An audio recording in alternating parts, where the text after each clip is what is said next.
You know how I sat here with my July wrap up and was like, I really read nothing in July. I read 8 books in July, and August reading really wishes that it was July's reading because this wrap up is going to be very short. Welcome to what I read in the month of August. Welcome back, or if you are new here, welcome. My name is Katrina and I make bookish content here on this channel every week, and then movie reviews here at the weekend. In the description box you will find all of my social links, including my blog and my Goodreads, where I do try and keep up with reviewing everything that I read. And this month it's been a lot easier because I really didn't read an awful lot of books this month. If you did miss that July wrap up, I will leave it linked up above because I did at least read 8 books in the month of July whilst moving continent. But the advantage to the last week of July was that I was in my 10 days quarantine, having returned back to the UK, and I think that definitely helped life, because since being back in the UK I have wanted to see everything and see everyone and do everything again, having been free from my quarantine since August 2nd. Sort of bad timing in terms of reading months. Yes, I've been a lot of places. If you missed my Disney cruise vlog, I will leave that up above and in the description box as well, because yes, I have been busy. I have done some book shopping.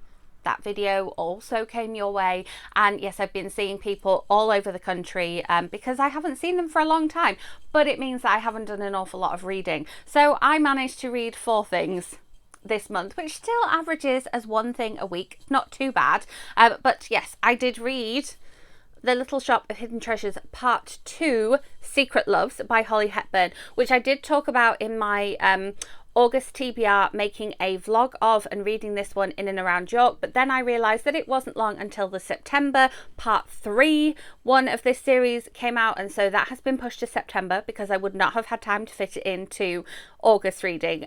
So make sure you are subscribed and hit that notification bell so you don't miss my reading vlog for Part 3. But Part 2 was lovely and wonderful, and I found out something about someone that I thought I guessed about them, and I think I'm sure about that, but I'm not sure, and so I'll have to read Part 3 to find out. And once I start filming this video, I will be picking up Part 3 and making that reading vlog for you.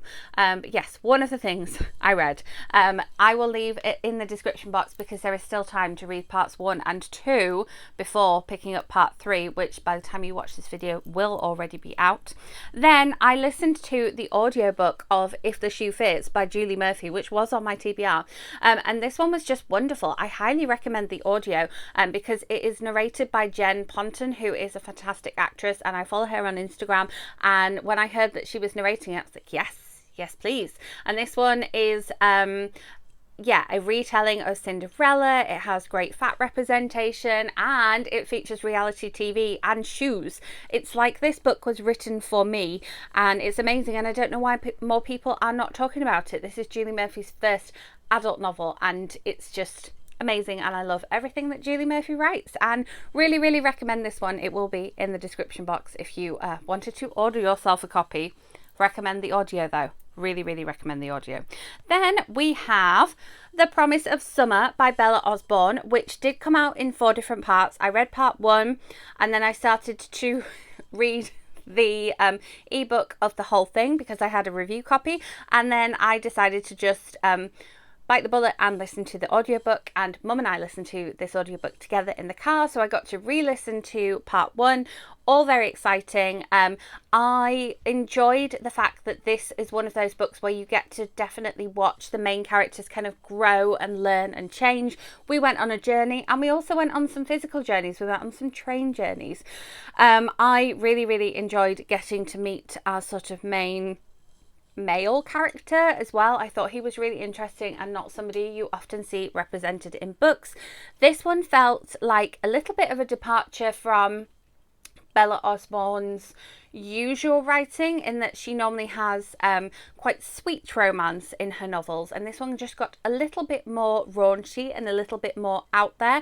It felt like it was leaning to more towards a Millie Johnson novel than a kind of traditional Bella Osborne sweet romance novel, but I was definitely here for that, and it made me laugh out loud a lot. So I do recommend this one as well. And then finally, Yes, finally. Another one that I started reading, I read about 20% of this on ebook.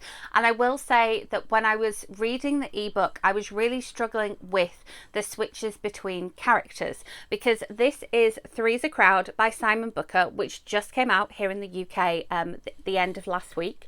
Again, it will be in the description box. But this one has three main characters, and we switch between narration between all three of them, and then we have a fourth character who we get a little bit of narration from as well. I won't say who that is because that's a spoiler, but the fact that we're switching between these four characters, I was struggling a little bit when we were switching between the two male characters with keeping up with who was talking when.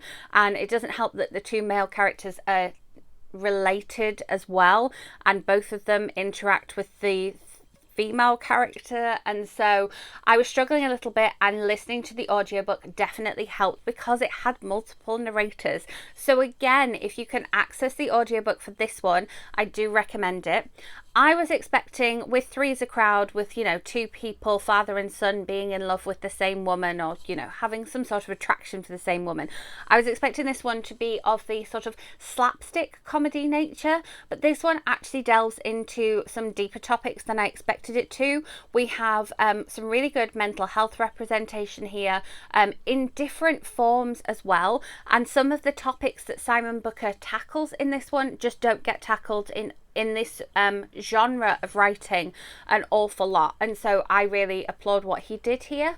I will say, if you have started reading this one and are finding the start a little bit slow, it is one of those where it's worth persevering, because we go into more depth and we definitely get to know these characters a lot more as the book goes on.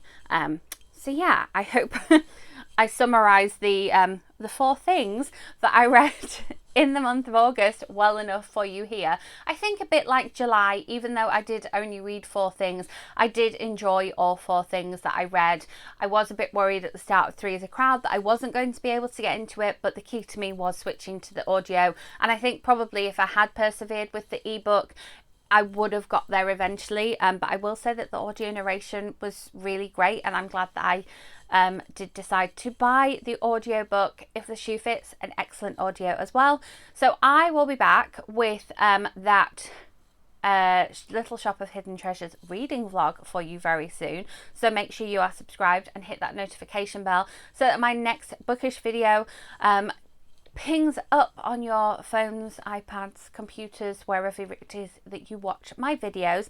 Thank you so much for watching. If you enjoyed this video, give it a thumbs up. Let me know in comments what you managed to read in the month of August. I'm always interested to hear what other people have done with their reading months. August is traditionally a big reading month for me, and so it's really weird that it's been my smallest reading month so far. So I would appreciate your support and comments.